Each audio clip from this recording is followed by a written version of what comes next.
What's up, everybody? Hey, it's Charles here, still on the ride home from training, taking your questions. This one comes from Andrew, and he wants to know if he should DIY a boost gauge in his Opel. So this car has a 1.4 liter turbocharged engine, he says, and he's looking at installing a boost gauge, and whether I think he should DIY that or not. Well, that's a great question. I'm not super familiar with that engine, so I'll just be upfront about that.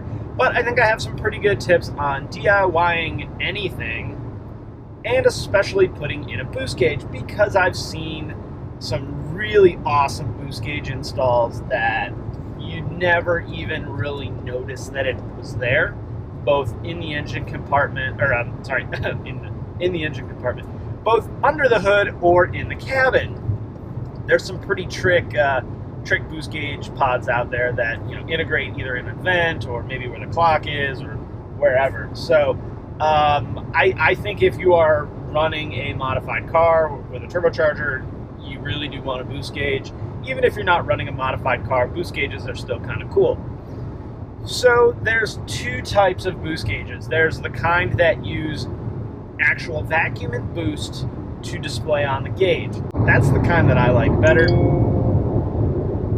Then there is also the electronic kind, which hook into probably the map sensor or the charge air pressure sensor, and they'll generally give you a digital readout. Those you have to worry about installing properly electronically. I'm sure that the directions are going to be very, very good on installing those. They'll tell you exactly where you need to splice in.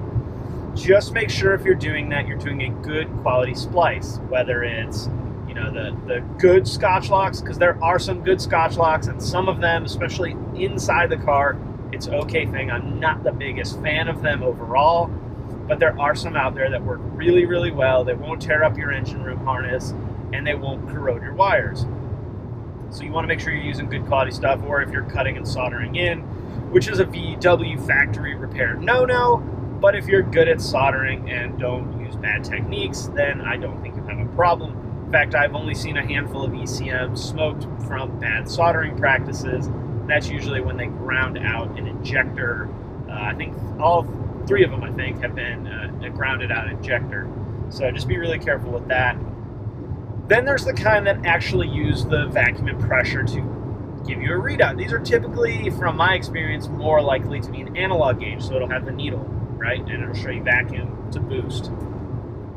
I personally like these a little bit better, but they present a little bit more of a challenge to install, especially on newer gen engines. So if we were going to install this on my Passat, there's plenty of vacuum lines that I could tee into and draw the supply off of to show me vacuum and boost pressure.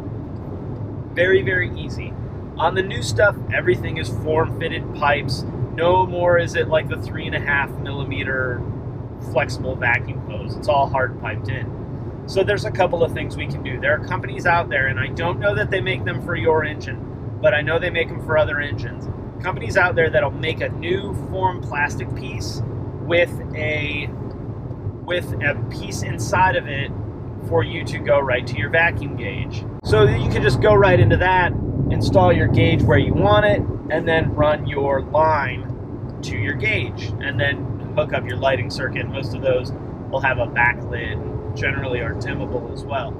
So another place you really want to be careful in. There's some inherent risk when we do that, though. Let's say we form our own special form-fitted hose by drilling a hole in it and maybe tapping a vacuum port in it.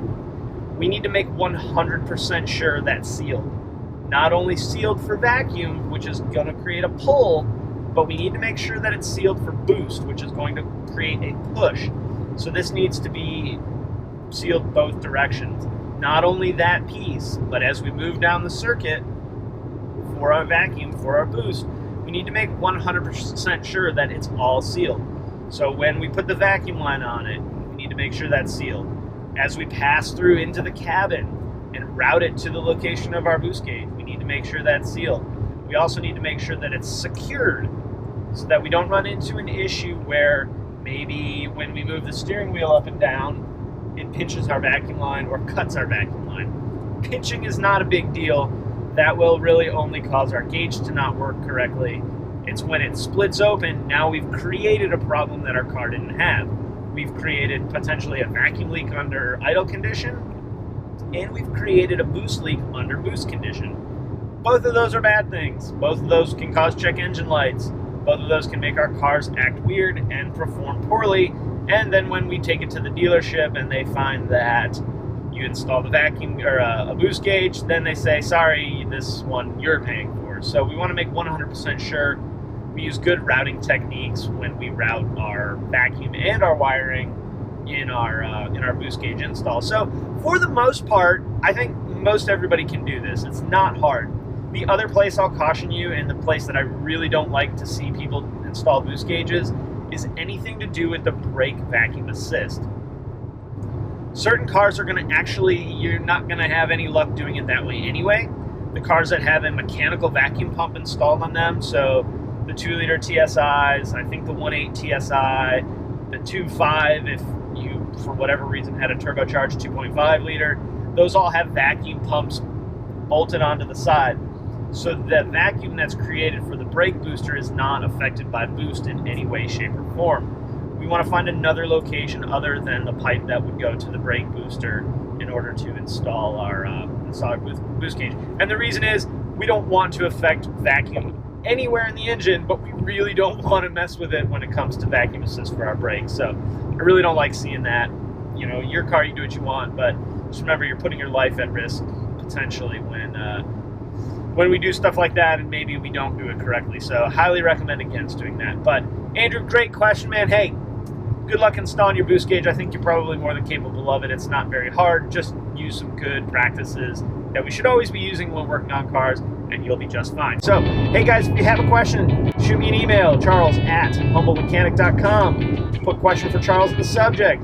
Ask the question at the top. Enter button a few times. Then give me the full details of what you got going on, and I'll do my best to answer it. Also, if you don't hear me answer or see me answer your question right away, be sure to send it to me again. It's really easy for that kind of stuff to get lost in the spam folder. So with that, I'm going to wrap it up. Guys, thanks for watching, and I'll see you next time. Just making sure that cop wasn't pulling me over. Thankfully, he didn't. Man, nothing like feeling like you're going to get pulled over in a work car, right?